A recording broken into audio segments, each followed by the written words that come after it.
vamos lentamente, pero mis hermanos tenemos que aprender lo que todo esto nos quiere enseñar, lo que Dios nos quiere hablar. A veces en congregaciones se predica o se estudia un libro, una carta, pero avanzan rápidamente. Donde estábamos antes, en una ocasión, pues predicaron la carta a los romanos y creo que la hicieron en 2 meses. Y para mí la carta a los romanos es tan extensa que habla mucho sobre la justificación, que la salvación es solamente mediante la fe en Cristo, y hay tanto que contiene la carta a los romanos, y yo creo que esa carta debe de tomarse con más seriedad y estudiarse a profundidad, tanto así como este libro de los Hechos, toda la palabra de Dios, porque hay tanto contenido, tantas riquezas espirituales que a veces pues no tomamos el tiempo para ver qué es lo que contiene, qué es lo que Dios quiere hablar a nuestras vidas. Pero ya si vamos para medio año ya con este libro y apenas vamos en el capítulo 4. Gloria a Dios. Vamos a comenzar leyendo ahí lo que dice el versículo 1 de Hechos 4.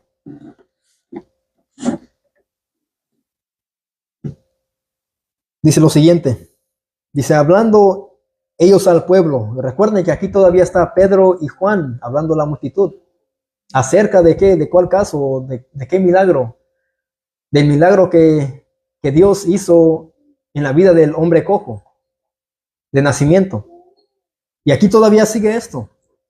Hablando ellos al pueblo, vinieron sobre ellos los sacerdotes con el jefe de la guardia del templo y los saduceos. Mis hermanos, aquí lo que dice el versículo 2 dice, resentidos de que enseñan al pueblo. Aquí se pueden ustedes imaginar las cejas caídas de los sacerdotes, sus frentes arrugadas por causa de su furor, por la razón que ellos eran quienes enseñaban, quienes lideraban en el templo, y ahora ellos van para escuchar lo que Pedro está enseñando. Aquí ellos van resentidos, van hacia donde está Pedro y Juan para ver qué es lo que están ellos enseñando. Ahí dice claramente que vinieron sobre ellos los sacerdotes con el jefe de la guardia del templo y los saduceos. También iba el jefe de la guardia del templo, cuyo trabajo era mantener el orden en el enorme complejo del templo. Era como un tipo de seguridad. La guardia, él tenía que tener y mantener el orden afuera del templo. Él iba descolado, como muchos dicen, para ver qué estaba sucediendo a la puerta del templo llamada la Hermosa. Allí están todavía ellos, afuera del templo, donde Pedro le dijo al cojo de nacimiento, no tengo oro ni plata, pero lo que tengo te lo doy en el nombre de Jesucristo. Todavía están ahí ellos en ese contexto. Pero de pilón, como dicen algunos, con ellos también iba una secta judía asociada con los sacerdotes. Ellos eran los saduceos. Aquí van los sacerdotes, el jefe de la guardia y los saduceos. Dice el versículo 2, resentidos de que enseñan al pueblo y anunciesen en Jesús la resurrección de entre los muertos. Aquí los saduceos también van resentidos, van ellos molestos. Ellos, mis amados, a diferencia de los escribas y fariseos, no creían en la resurrección. Los escribas y fariseos sí creían en la resurrección, pero los saduceos, ellos no creían en tal cosa. Ellos estaban enojados y ofendidos acerca de la resurrección, porque ellos, Pedro y Juan, estaban hablando del Cristo resucitado. Así que para los saduceos, pues Pedro y Juan estaban anunciando 2 blasfemias, que era que Cristo era el Señor y que Él había resucitado. ¿Se imaginan a ellos escuchar esto? Pues iban enfurecidos. En una ocasión ellos cuestionaron a nuestro Señor Jesucristo acerca de este asunto. Vamos a Mateo capítulo 22.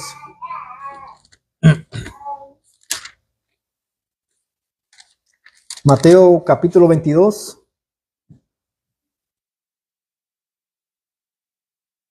versículo 23 al 33.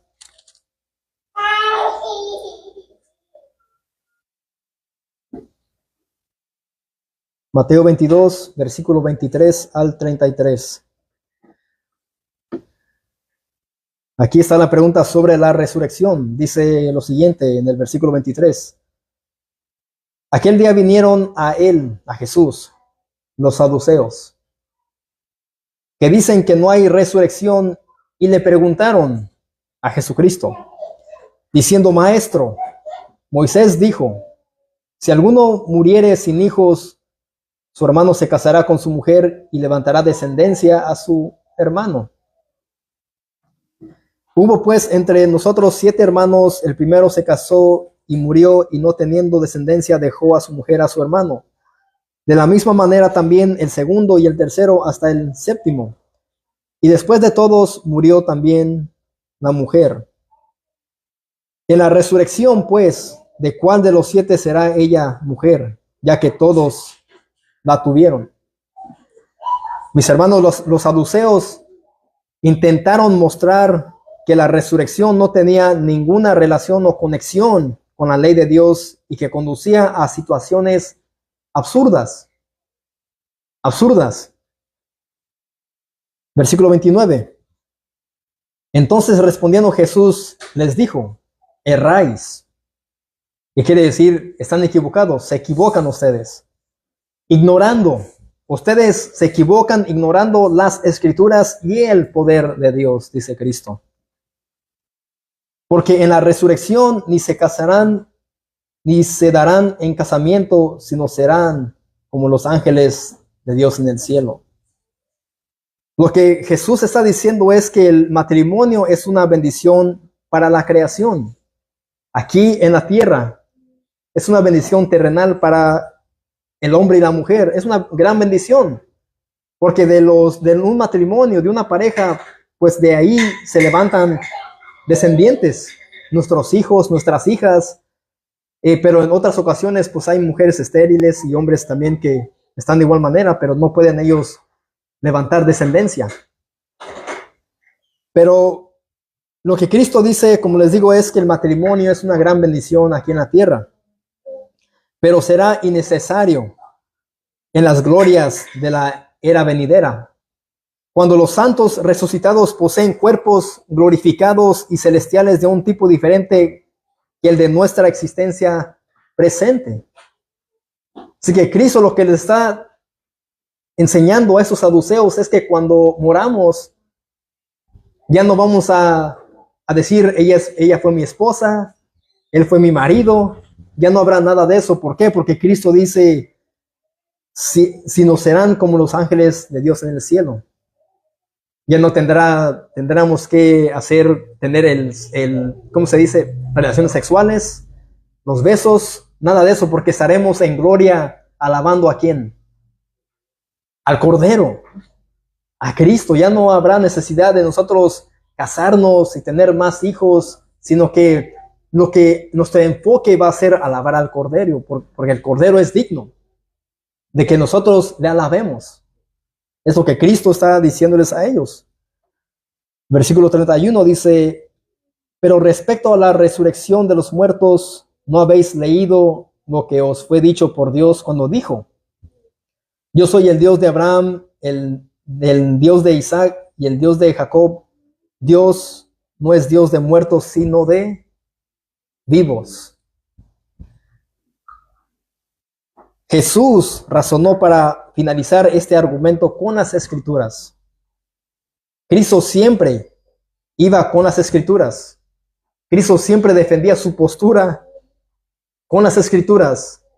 Cristo se defendió en contra de Satanás en el desierto con las escrituras, porque Cristo es el maestro de maestros. No hay nadie más que se compare a él. En este mundo hay teólogos, hay hombres muy preparados, pero ¿quién se puede comparar a Cristo? Nadie. Cristo siempre con humildad. Cristo siempre con las escrituras. Y mis amados, todo aquel que enseña, que predica, que está al frente de una congregación debe hacer lo mismo, siempre con las Escrituras. Nunca nuestras opiniones, nunca decir, bueno, la palabra de Dios dice esto, pero yo creo. Eso estamos haciendo las Escrituras, la palabra de Dios a un lado y dándole más valor, validez a nuestras opiniones, y ahí es donde vamos a equivocarnos y vamos a errar. Como Cristo dice, erráis, ignorando las Escrituras. Y estos hombres, ellos erraban ignorando las Escrituras. Pero como dije, Jesús razonó para finalizar este argumento con las Escrituras que si Dios todavía tenía una relación de pacto con los patriarcas cuando habló con Moisés, entonces ellos tenían que estar vivos con Él, esperando gozar el cumplimiento de las promesas de Dios cuando Él los levante de entre los muertos. Todo aquel que tenía su fe puesta en Cristo, mis amados, estarán con nosotros también gozando y alabando al Cordero. Desde Abraham, desde Moisés, hasta el cumplimiento de las promesas para nosotros los gentiles. Es lo que Cristo está diciéndoles a estos hombres que no creían en la resurrección, a los saduceos. Y ellos ciertamente, si Cristo les dijo, ustedes se equivocan, ustedes erran e ignoran las Escrituras y el poder de Dios, es porque ellos eran hombres imperfectos, ignoraban las Escrituras. Y dice, oyendo esto la gente se admiraba de su doctrina. La gente siempre se quedaba admirada a lo que Cristo siempre respondía, y era conforme a las Escrituras. Es algo que debemos de aprender también nosotros. Dejar que las personas admiren nuestra doctrina, no lo que nosotros pensamos o creemos, sino que la gente se quede admirada de lo que predicamos, mis amados, del Evangelio de Cristo, y digan ciertamente, pues Él sabe lo que habla, y lo más importante es nuestro testimonio. El hablar de Cristo, profesar de Cristo, pero poner en práctica lo que predicamos, mis amados, debe también de ir de la mano. Porque si predicamos de Cristo y no actuamos como Cristo, entonces vamos a hacer que esas personas blasfemen el nombre de Cristo, y eso es muy peligroso. Así que, pero lo que los apóstoles estaban enseñando representaba un cambio sísmico en dirección opuesto al templo físico, donde ellos ponían todo su esmero, todo su trabajo, atención y dedicación, mis amados. Allí donde estaba Pedro y Juan predicando, ellos iban en otra dirección opuesta al templo físico, donde ellos, como dije, ponían todo su esmero, su trabajo, su esfuerzo, su dedicación. Y hoy día muchos cristianos ponen todo su esmero, su trabajo, dedicación dentro de las cuatro paredes de un edificio y no salen a predicar a los perdidos. Mis amados, aquí podemos ver que la iglesia primitiva era misionera. Y por eso es que nosotros debemos de ser también obras misioneras. Por ejemplo, ¿quién me puede dar un ejemplo? Un ejemplo misionero que debemos de hacer nosotros. Lo hicimos hoy en la mañana. El predicar el Evangelio. Esa es una misión. La gran comisión que Cristo nos dejó, la gran comisión. Si Cristo nos dejó esto, debemos de cumplir. Y como dije, muchos están como estos hombres religiosos que solamente ponen todo su esfuerzo, su esmero, su trabajo, dedicación y atención en cuatro paredes, un techo y un piso, y solamente les predican domingo tras domingo a los que hayan escuchado, a los creyentes, que no está mal, no es pecado, pero ¿qué hay con los de afuera? La iglesia, mis amados, debe de ser misionera. Seguir cumpliendo con la gran comisión. No quedarnos estancados. Pero Pedro estaba llevando a la multitud a mirar a Cristo. Es lo que Pedro está haciendo en este discurso. Él está presentando a Cristo y a Cristo crucificado. Y estos hombres iban resentidos, molestos, enojados, porque ellos estaban hablando sobre el Cristo resucitado. Así que Pedro estaba llevando a la multitud a mirar a Cristo y a quien unas semanas antes de este suceso habían pedido que fuera puesto a muerte en una cruz. Esto era algo absurdo, algo ilógico para ellos. ¿Cómo es que puedes tú predicar de un hombre que fue crucificado, que murió, que fracasó en la cruz, y sigues diciendo que él resucitó? Un carpintero, hijo de José y María, que no tenía en dónde recostar su cabeza. Tú estás predicando de este Jesús inútil. Pedro estaba llevando a esta gente a Cristo, no al templo. En Cristo está la salvación, no en un templo. Nosotros debemos de invitar a las personas, sí, a que vengan aquí, pero decirles, mira, ven, escucha de Cristo. Porque a veces podemos idolatrar un edificio, un predicador,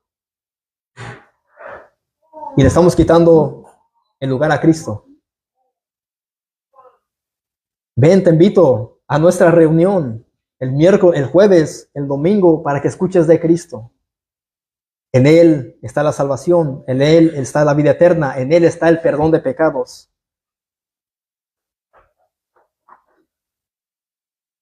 Pedro y Juan estaban proclamando a una enorme multitud afuera del templo que Cristo había resucitado de entre los muertos, que estaba vivo y desde su trono estaba obrando a través de ellos, sanando al hombre cojo de nacimiento. Es lo que ellos estaban diciendo. ¿Se imaginan cómo es posible que este hombre cojo de nacimiento, solamente en Cristo Jesús es que él obtuvo su sanidad? Eso es lo que Pedro está diciéndoles a la multitud. Fue en el nombre de Jesús que yo le dije, levántate, anda. Y este hombre cojo, pues él se levantó, anduvo y glorificó ¿a quién? A Dios. Aquí está todavía hablando sobre eso. Ese es el contexto. Salud. Así que ahí dice, hablando ellos al pueblo, vinieron sobre ellos los sacerdotes con el jefe de la guardia del templo y los saduceos, resentidos de que enseñaban al pueblo y anunciesen, dicen, en Jesús la resurrección de entre los muertos. Ahora, versículo 3, dice lo siguiente. Y les echaron mano y los pusieron en la cárcel hasta el día siguiente, porque era ya tarde. Miren la solución más cobarde de estos hombres, de los sacerdotes, del jefe de la guardia y de los saduceos. Es como que ellos dijeron, vamos a usar nuestro poder autoritativo para ponerle fin a ustedes y a este mensaje de Jesús. Es como que ellos dijeron, nosotros tenemos el poder y la autoridad para ponerle un freno, para callar a su predicación. Es lo que ellos quisieron hacer. Mis amados, ¿quién podrá callar o ponerle un alto a la predicación de Cristo? ¿Quién ha podido? Han tratado, pero no han podido. Nadie ha podido. Hay cristianos que le quieren poner un alto a aquellos que tienen el valor, el deseo, la valentía de predicar en las calles y dicen, ¿por qué eres tan fanático? ¿Por qué te aferras tanto? ¿Por qué gritas mucho? ¿Qué te ganas? Cristianos mismos propios, hermanos en la fe, salvos por Cristo, se oponen a esta labor. Se oponen a que uno predique sobre el pecado y el arrepentimiento. ¿Se imaginan? Eso es algo triste. En vez de apoyar, en vez de decir, mira mi hermano, voy a orar por ti. A mí incluso me dijeron, antes de comenzar esta misión, solo por gracia y fe, fui con un hermano y le dije, hermano, estoy sintiendo esto en el Señor en comenzar esto, pero quiero que me digas si yo soy apto y cumplo con los requisitos que Pablo le da a Timoteo y a Tito. Y me dice, sí, hermano, sí, usted los cumple. Testimonio, tiene su familia en sujeción, todo eso, no se sabe nada escandaloso de usted. Dice, pero lo que le voy a pedir es que por favor deje de predicar o de transmitir a través de las redes sociales. Le dije, mi hermano, ¿en serio? Dice, sí, solamente le pido eso. Le dije, hermano, yo no voy a parar de hacer esto. Dice, sí, hermanos, que ya le han puesto el nombre del youtuber evangelista. Le dije, ¿en serio me pusieron ese nombre? Y le dije, ¿quién fue? Dice, alguien aquí de este alrededor. Le dije, oh, seguro algunos de Casa de Dios. Y dice, sí, fueron unos de Casa de Dios que le pusieron ese sobrenombre, el youtuber evangelista. Eso, mis amados, me lleva y me mueve más a predicar de Cristo. ¿Ustedes creen que, yo sé que en esa iglesia quizás hay hermanos en la fe que todavía están ahí, que son de buen testimonio, que aman al Señor, pero hay otros farsantes que no son de Cristo? Yo no voy a parar porque algunos me pongan ese sobrenombre y me miren predicar y me digan un youtuber evangelista. Eso no me espanta a mí. Si yo hubiese escuchado a tal hermano que me dijo que parara de hacer esto, o a esas personas, yo sería siervo más bien del hombre y no de Cristo. ¿Se imaginan? Quieren cerrarle puerta al reino de los cielos. Quieren ponerle un candado y parar la predicación de Cristo, mis amados. Aquí no hay negociación. Aquí no estamos para negociar o para decir tú qué piensas. No, aquí es lo que Dios piensa. ¿Quién lo dejó la gran comisión, este mandamiento? ¿El hombre o Cristo? Cristo no lo dejó. Entonces estamos nosotros para agradar y para servir a Cristo, no al hombre. Y cuando un hermano te pida, calla, porque esto o lo otro, tú párate y predica más fuerte. Predícalo. Yo sí le dije al hermano, le dije, mire, yo no voy a parar esto, yo voy a seguir predicando de mi Cristo, quien me salvó. Y estos hombres querían hacer lo mismo. Querían parar el mensaje de salvación. Y sigue diciendo ahí, dice, y los pusieron en la cárcel hasta el día siguiente porque era ya tarde. Mis hermanos, esta misma oposición tuvo nuestro Señor Jesucristo antes de ser crucificado. ¿Por qué? Por predicar el arrepentimiento y la conversión. Siempre venían a él los escribas y fariseos y los principales sacerdotes con la intención de parar lo que él enseñaba. Así que si eso pasó con Cristo, ¿no creen que pueda pasar con nosotros? Sí. Es el mensaje, mis amados, que tantas personas detestan. El mensaje que les promete la salvación y les anuncia a ellos que solamente en Cristo hay perdón de pecados, es un mensaje tan aborrecido por el mundo y por algunos creyentes que quieren ponerle freno, un alto a este mensaje. Cristo fue quien dijo, arrepentidos y convertidos. Hemos visto que ese fue su primer mensaje de Cristo. Y si Él lo hizo, nosotros también debemos de hacerlo. Vamos a Mateo 15.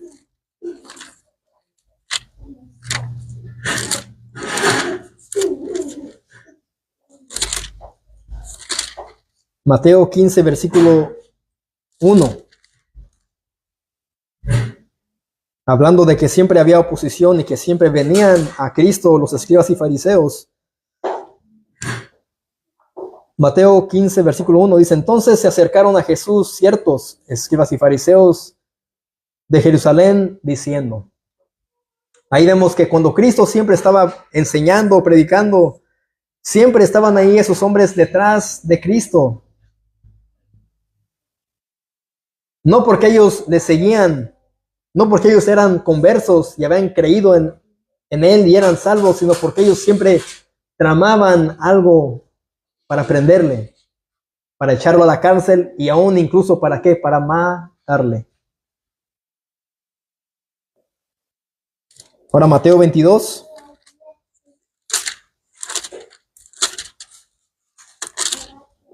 Mateo 22, versículo 34 y 35. Mateo 22, versículo 34 al 35. Dice, entonces los fariseos, oyendo que había hecho callar a los saduceos. ¿Quién hizo callar a los saduceos? ¿A golpes? ¿Con ofensas? ¿Con maldiciones? Con la palabra. Entonces los fariseos, oyendo que había hecho callar a los saduceos, se juntaron a una.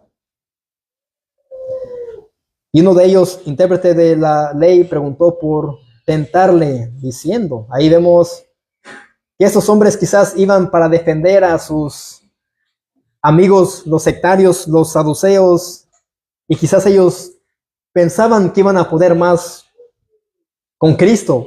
Quizás se creían más sabios que los saduceos y siempre iban con la intención de tentarle, diciendo. Iban con un fin maléfico, directamente del infierno, porque ellos ciertamente odiaban a Cristo. Con eso iban. Y cuando a mí me han puesto el youtuber evangelista, esto era con un plan pecaminoso. Si ellos estuvieran a favor y quisieran acompañarnos a predicar, en vez de ponerme un sobrenombre, hubieran dicho, mira, te acompañamos a predicar, vamos juntos. Pero como dije, muchos de ellos no son creyentes.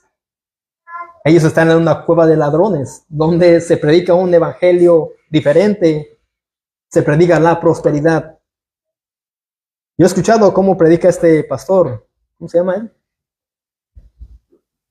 No me acuerdo cómo se llama él. Pero yo he visto cómo hablan sobre la cosecha, primicias y todo esto apunta a la prosperidad. Oscar, si me escucha, gloria a Cristo. Primicias y todo esto. ¿Se imaginan? Ven pacta con Dios. Ven pacta.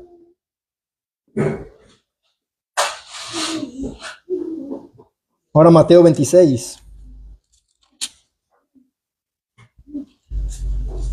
Versículo 47.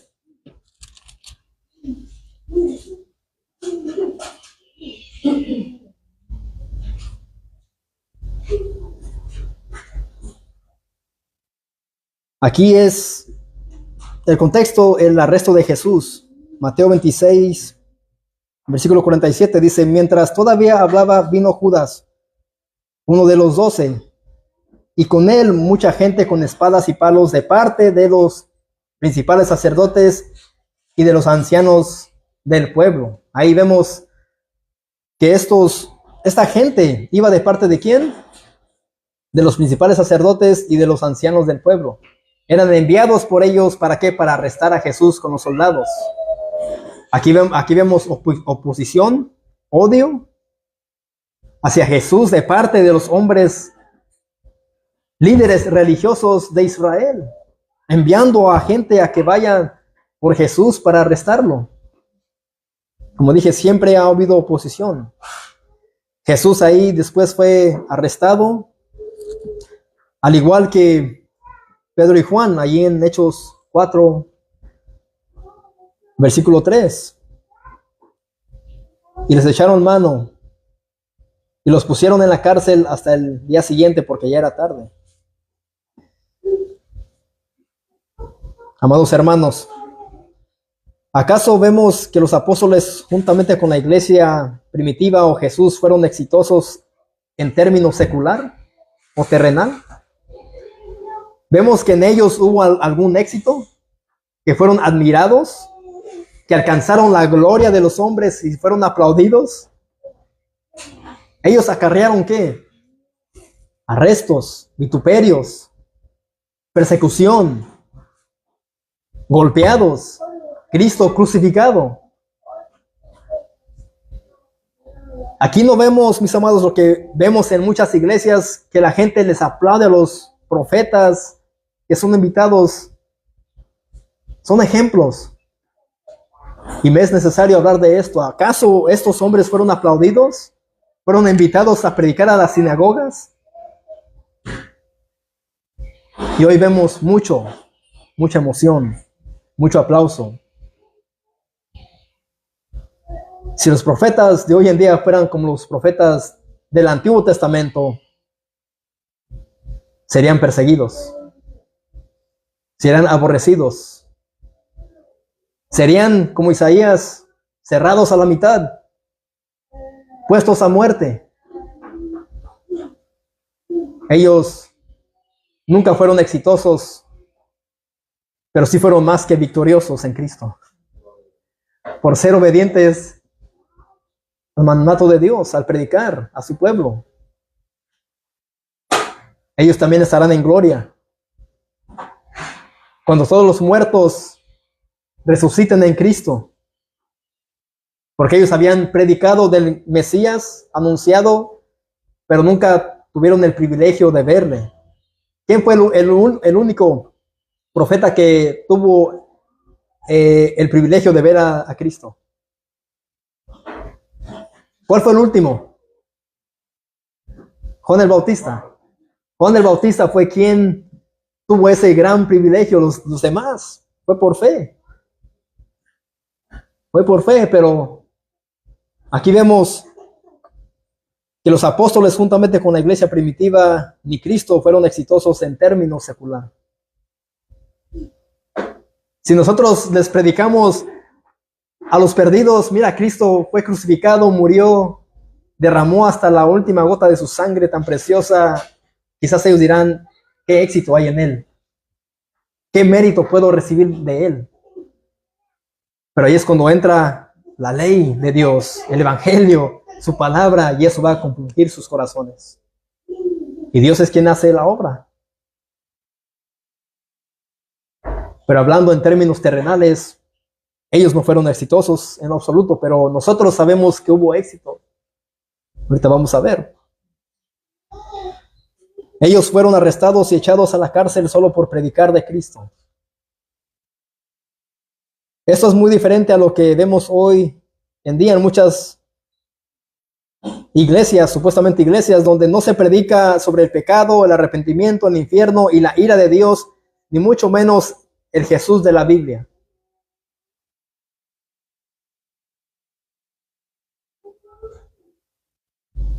Ahora solo se habla de Jesús, del Jesús amoroso, el tierno, que ama a todos.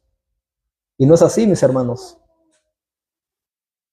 Cristo no solamente habló de puro amor, sino que Él también advirtió de un lugar de tormento, donde ahí sería el lloro y el crujir de dientes que iban a mostrar los incrédulos, que eso define a los que odiaron a Dios y a Cristo en vida. Dice que ahí ellos lo odiarán más. El llorar y el crujir de dientes. Ahí se va a manifestar aún más el odio de los incrédulos hacia Dios y a Cristo. Es lo que dice Cristo. Ahí será el lloro y el crujir de dientes. El lamento. Que los que estén ahí llorando y lamentando ya sería muy tarde para ellos. Y el crujir de dientes, otros que todavía van a estar airados contra Dios. Muchos ateos. Muchos que quizás les pasaron cosas en sus vidas y culparon a Dios siendo no creyentes, pero sabiendo que hay un Dios. Quizás diciendo, tú eres el Dios que me echó a este lugar. Por ti, mi esposa, mi esposo se murieron. Mis hijos, te odio. Te detesto. ahí se va a manifestar aún más el odio de ellos. Si aún, mis amados, así lo muestra el mundo en vida, ese día van a estar más airados con Dios. Mi hermano Carlos hoy le quiso dar a una persona un tratado, un folleto solamente. ¿Y qué dijo esa persona? Que no era fanático de ninguna religión.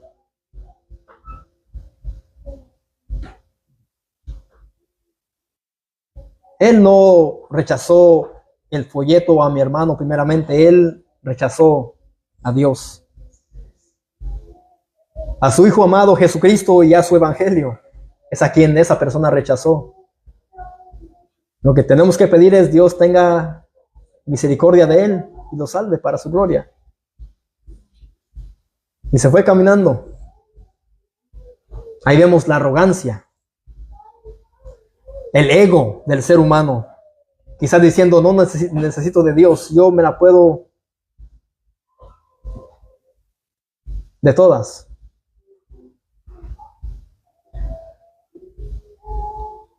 Sí, Cristo vino, mis amados, a buscar lo que se había perdido y a sanar a los enfermos por causa del pecado. Pero vamos a leer qué es lo que él dijo en Mateo 8.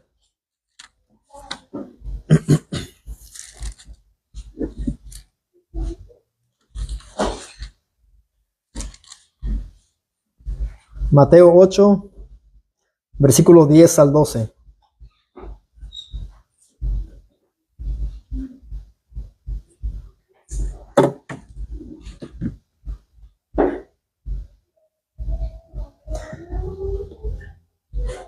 Dice lo siguiente, Mateo 8, versículo 10 al 12. Al oírlo, Jesús se maravilló y dijo a los que le seguían, de cierto os digo que ni aún en Israel he hallado tanta fe. Y os digo que vendrán muchos del oriente y del occidente y se sentarán con Abraham, Isaac y Jacob en el reino de los cielos.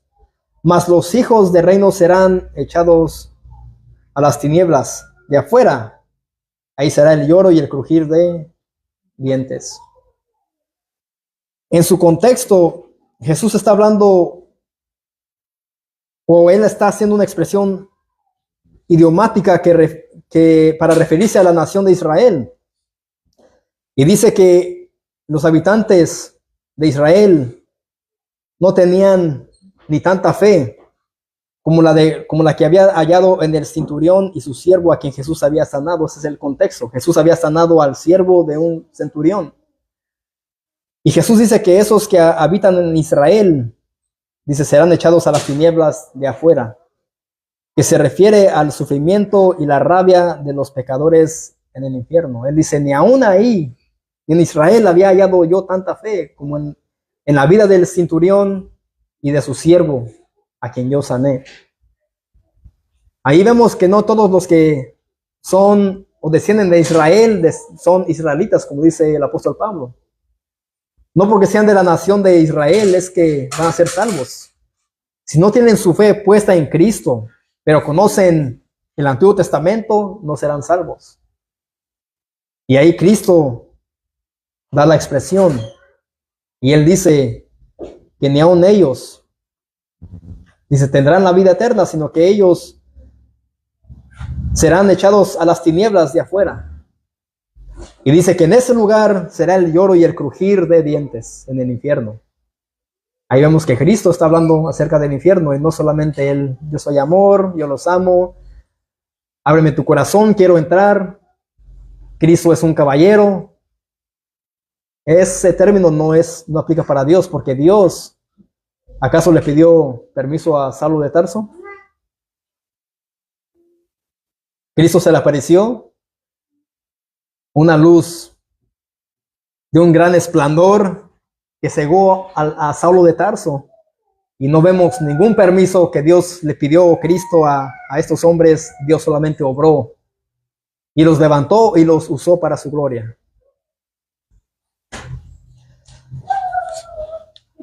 Ahora vamos a Mateo 25.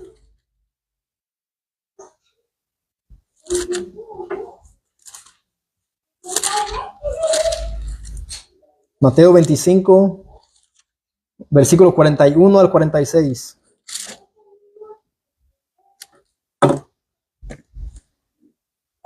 Mateo 25, versículo 41 al 46.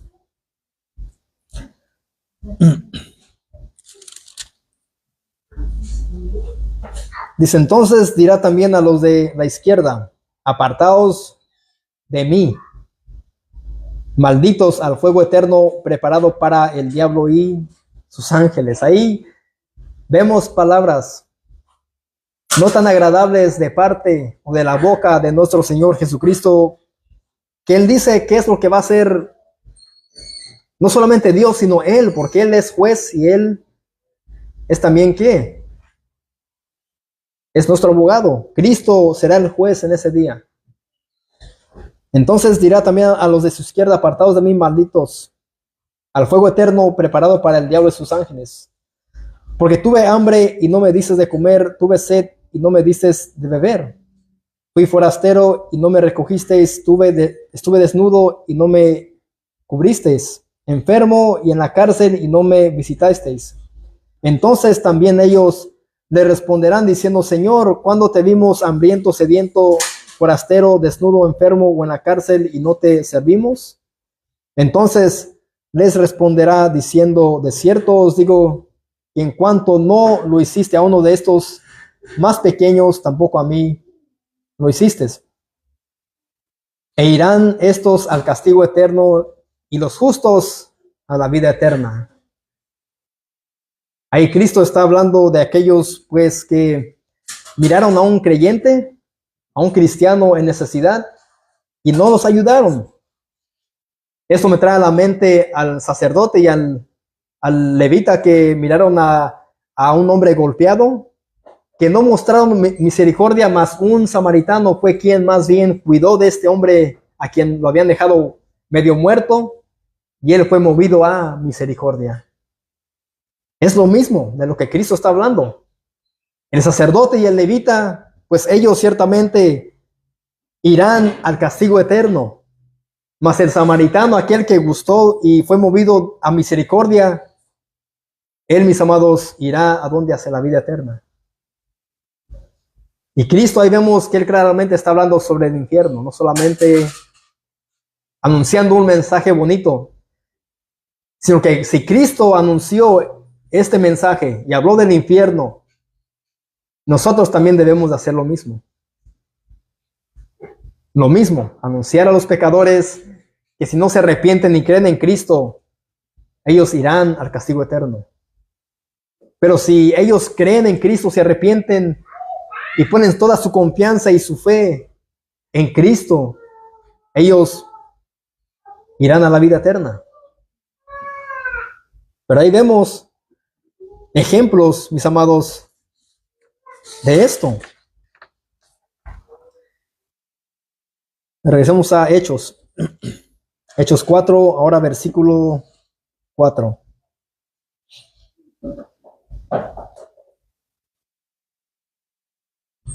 A pesar de que estos hombres fueron hacia Pedro y Juan resentidos porque estaban enseñando acerca de Jesús y la resurrección de entre los muertos, y a pesar de que ellos habían sido arrestados y echados a la cárcel, ¿qué dice el versículo 4? Pero muchos de los que habían oído la palabra ignoraron. Dice, creyeron. Y el número de los varones era como 5,000. El primer discurso de Pedro, ¿cuántas almas convertidas? Más de 3,000. Y aquí en su segundo discurso vemos que fueron 5,000. Como dije, sin métodos atractivos, mundanos, carnales, seculares, solamente con el mensaje de salvación. Solamente porque él anunció a Jesucristo y a Cristo crucificado y resucitado es que muchos creyeron en Cristo. Aquí vemos el éxito del evangelio. Por esas razones que yo le puse así a este sermón. No fue el éxito de los apóstoles, No fue la prosperidad de los apóstoles, no fue la prosperidad del evangelio. Aquí vemos lo que estos hombres del vulgo, sin letra, común y corrientes, hombres sin estudio, hombres sin un título académico de algún seminario teológico, ellos aquí obtuvieron un éxito. Pero el éxito vino, mis amados, ¿mediante qué? Mediante la predicación del evangelio. Pero muchos de los que habían oído la palabra creyeron, y el número de los varones eran como 5,000.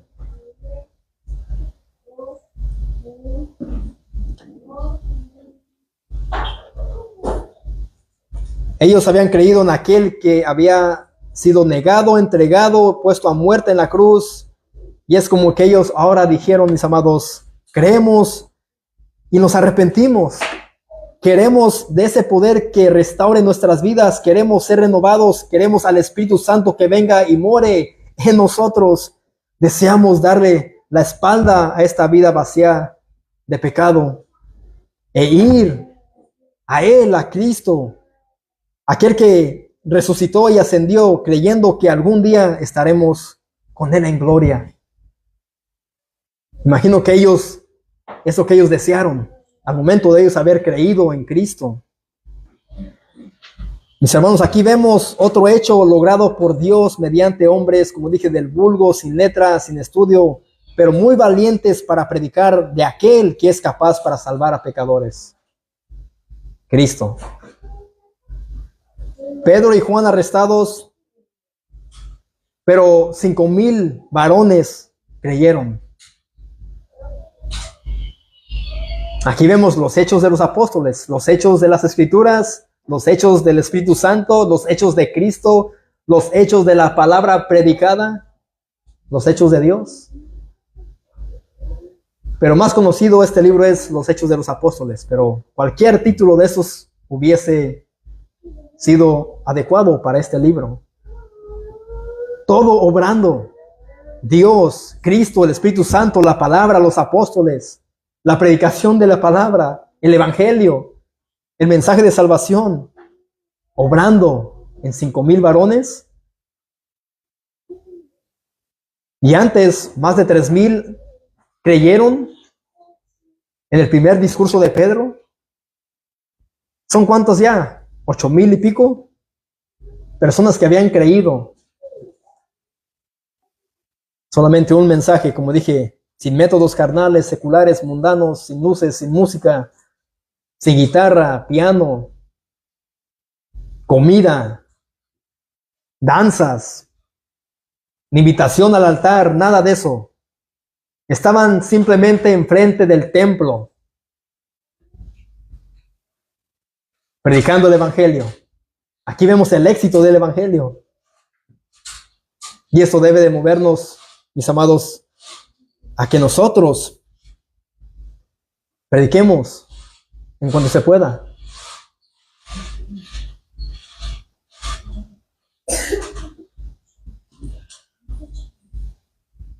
Aquí estuvo el éxito de Pedro y Juan, muy diferente al éxito del mundo. Ellos predicaron a Cristo, fueron arrestados, y me imagino que hubo un gran gozo malvado en los hombres que fueron a arrestarlos. Me imagino que los sacerdotes, el guardia y los saduceos, quizás ellos pues se pusieron contentos y ellos se regocijaron porque ellos pensaron que le pusieron un alto a Pedro y a Juan y al mensaje de Jesús.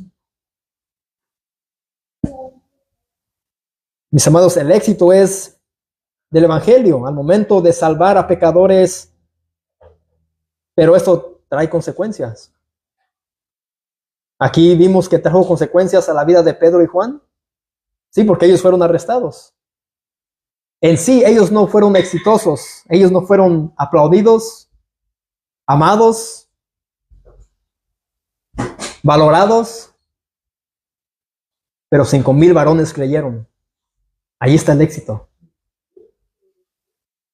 Debemos de creer a esto.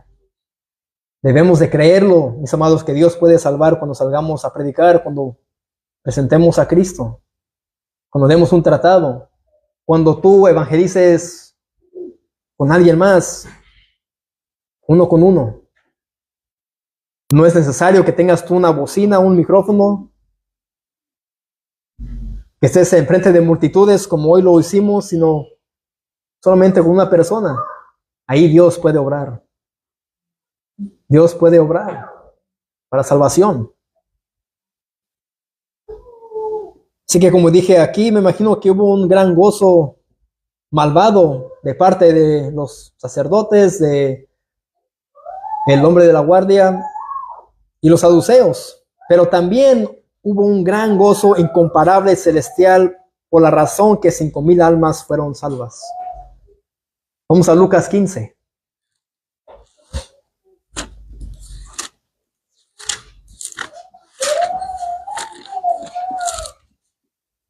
Lucas 15, versículo 1 al 7.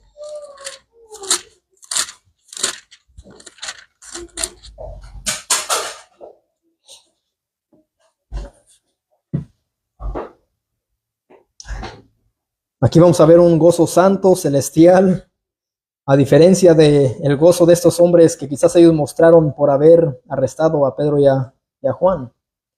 Lucas 15, 1 al 7. Dice, está hablando acerca de la parábola de la oveja perdida. Se acercaban a Jesús todos los publicanos y pecadores para oírle.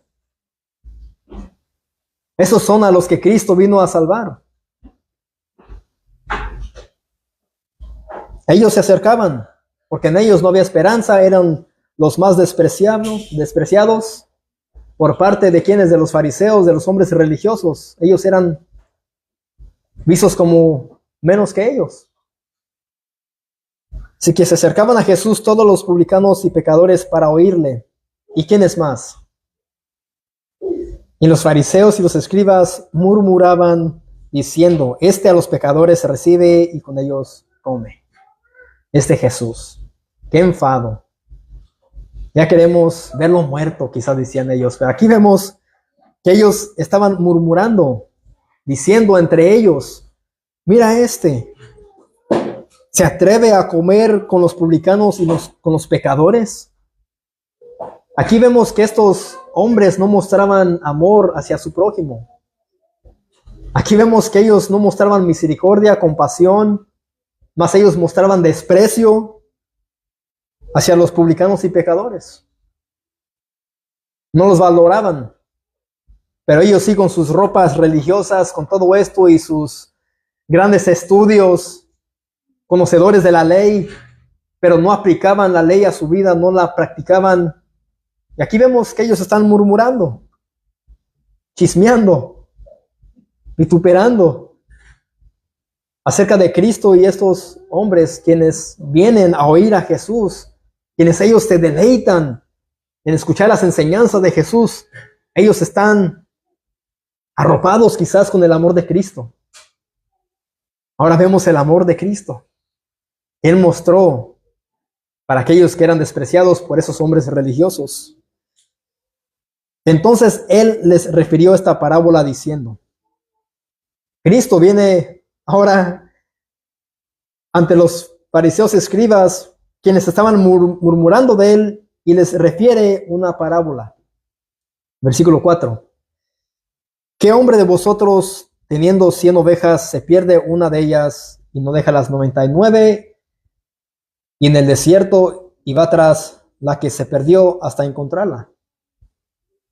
Es como que Él les dice a ustedes, si fuesen pastores y tuvieran 100 ovejas, ¿no dejarían a unas que están a salvo, quizás, bueno, que no están en peligro, y se pierde una en el desierto? ¿No van a procurar ustedes a ir a buscarla? ¿Qué creen ustedes que ellos respondieron? Quizás sí. Sí, porque ellos son los dueños de una oveja perdida. Dice Cristo, y cuando la encuentra, la pone sobre sus hombros gozoso. Si ustedes tuviesen unas ovejas, mis hermanos, 100, y ya están 99 ya en el corral, ya ellas no corren peligro y les falta una. ¿Ustedes qué harían? ¿Irían en busca de la perdida? Sabiendo que ahí hay lobos, leones, serpientes. Iríamos por esa perdida. Y como dice Cristo ahí, pues la pondríamos sobre nuestros hombros y estuviéramos gozosos. Dice el versículo 6, y al llegar a casa reúne a sus amigos y vecinos diciéndoles, gozaos conmigo porque he encontrado mi oveja que se había perdido. Aquí vemos el gran gozo que un pastor, al encontrar la oveja perdida, él iba a mostrar y sentir, incluso él iba a compartir ese gozo y esa alegría con sus vecinos. Vengan, encontré la que estuvo perdida por muchos días, quizás una semana, y ahí está otra vez. Ahí vemos el gozo de este pastor. Dice el versículo 7, os digo que así habrá más gozo en el cielo por un pecador que se arrepiente, que por 99 justos que no necesitan de arrepentimiento.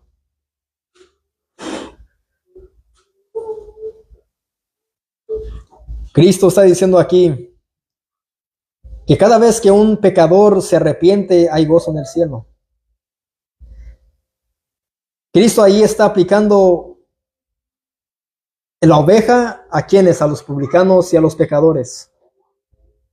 Y a las 99, cuando él habla de las 99, se refiere a los fariseos y escribas, quienes no necesitan arrepentimiento. Cristo les dice a ustedes, ciertamente son justos, se creen justos, perfectos ante Dios, que no necesitan ustedes de qué arrepentirse. Bueno, saben que cuando esos publicanos y pecadores, cuando ellos se arrepientan y crean en mí, habrá más gozo. Aunque sea uno que estuvo perdido, que cree en mí, que me obedezca. Cuando uno de estos publicanos o pecadores sean salvos, habrá gozo en el cielo por un pecador que se arrepiente, que por 99 justos, santos, santurrones, fariseos, escribas, que no necesitan arrepentimiento. Ahí vemos que esto quizás le caló a estos hombres cuando Cristo les echó su hipocresía en cara. Y les dice, miren, estos publicanos y pecadores ciertamente necesitan arrepentimiento y ustedes creen que no.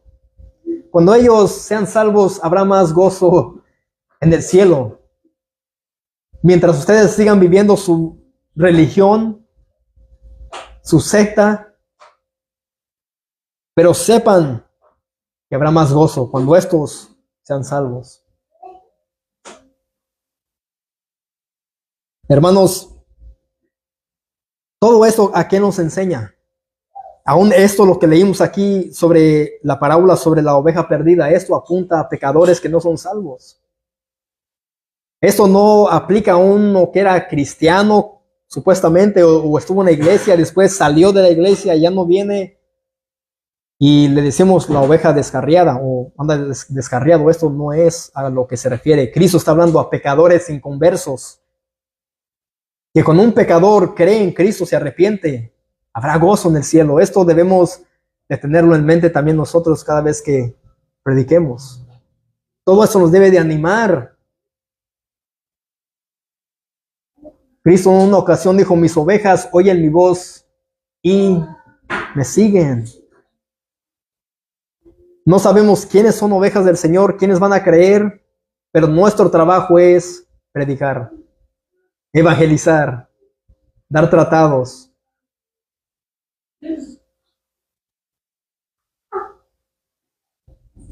Esto nos debe de llenar de ganas de predicar en la calle, no para ser exitosos, no para ser vistos, sino para tener éxito para el reino de los cielos. El éxito es del Evangelio, es de Cristo. Dios es quien obra. Nosotros solamente somos obreros.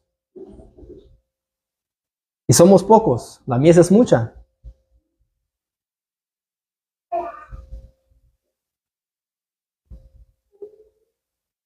No quiero, mis hermanos, que se enfaden cuando les digo vamos a evangelizar. Hermano Carlos, yo sé que tenemos que hacer responsabilidades, todo esto, pero eso lo hago en una forma santa, que debemos de cumplir al mandamiento del Señor. Mi propósito no es enfadarlos, sino que cumplamos con la gran comisión y seamos misioneros. Seamos una misión, una iglesia bíblica misionera, obediente al Señor.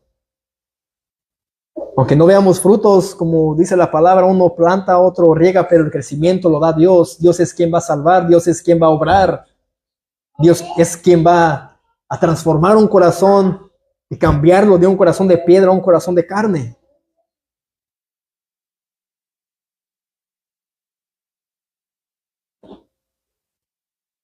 Aunque dije eso, debe de llenarnos y motivarnos a predicar más y más, no para ser exitosos, pero sí para tener éxito para el reino de los cielos. Aunque esto nos traiga a nosotros vituperio, estemos dispuestos a pagar el precio, así como lo hizo Pedro y Juan. Ellos sabían a lo que se atenían, ¿no? Cristo les advirtió acerca de la persecución venidera. Después de que Él les habla sobre las bienaventuranzas, Él les dice en Mateo 5:11, bienaventurados sois cuando por mi causa os vituperen y os persigan y digan toda clase de mal contra vosotros mintiendo. Mateo 5, ahora el 12 dice, gozaos y alegraos porque vuestro galardón es grande en los cielos, porque así persiguieron a los profetas que fueron antes de vosotros. Así que estemos dispuestos a que nos pongan sobrenombres, a que nuestros familiares nos digan locos, aunque nuestros padres digan, mira, ya no otra vez predicando, como lo han dicho de mí. ¿Creen que esto me puede parar? Lo único que me puede parar es la muerte. Lo único que debe de parar nuestro caminar y nuestro laborar en el Evangelio es la muerte. Nadie debe de detenernos.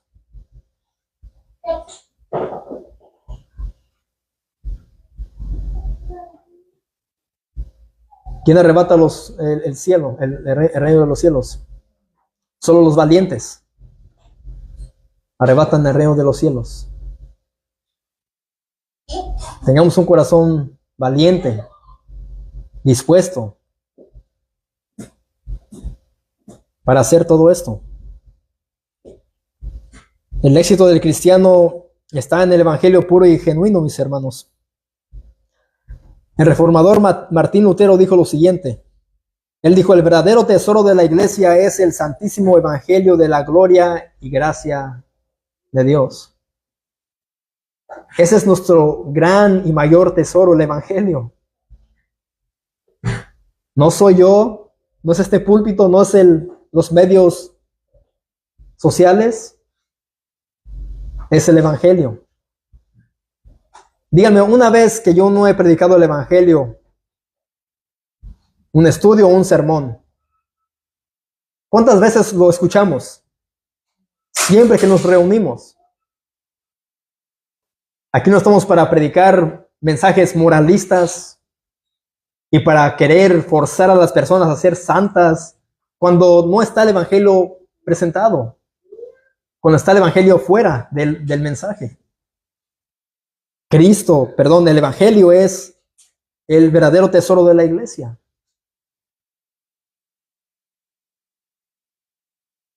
El evangelio son las buenas nuevas de salvación para todo aquel que cree en Cristo y Cristo es quien triunfó por nosotros. Vamos a Colosenses. Es el último que voy a leer. Colosenses 2, 13 al 15.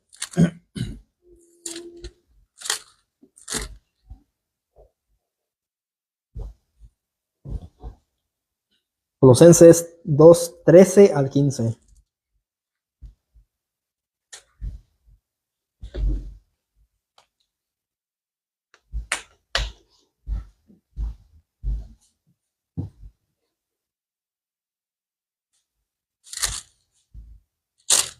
Aquí está hablando sobre la plenitud en Cristo.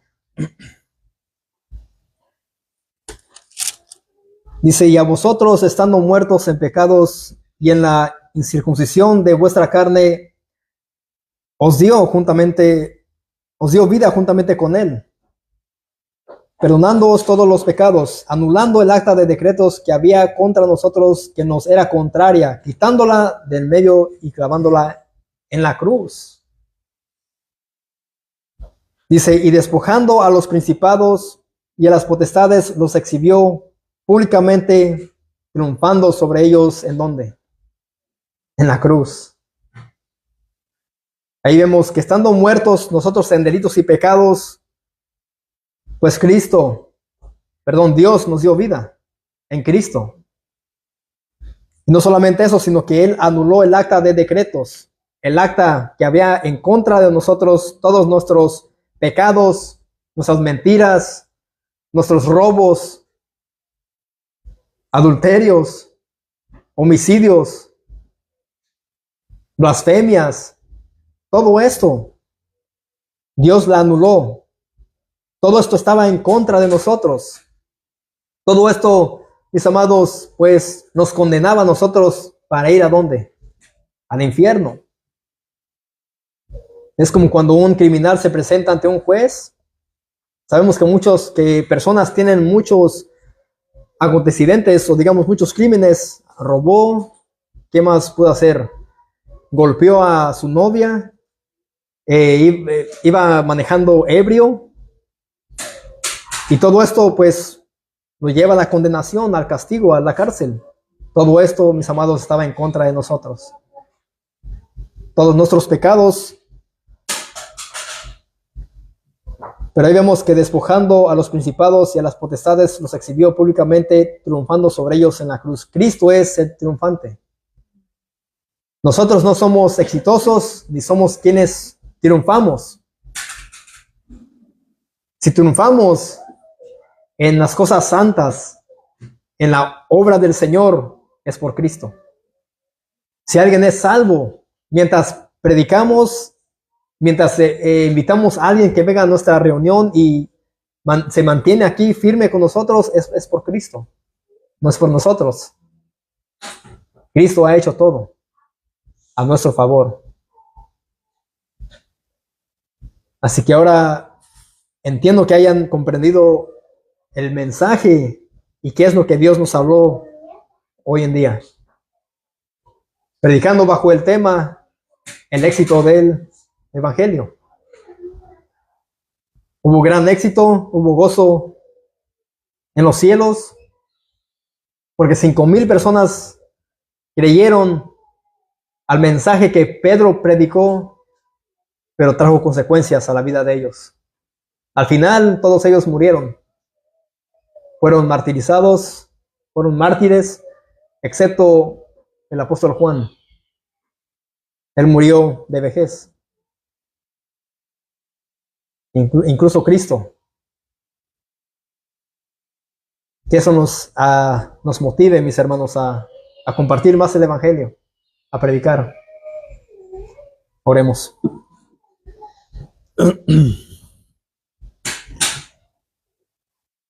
Padre, en esta hora te damos las gracias, Señor. Señor, gracias porque me has ayudado, Señor, a predicar tu palabra.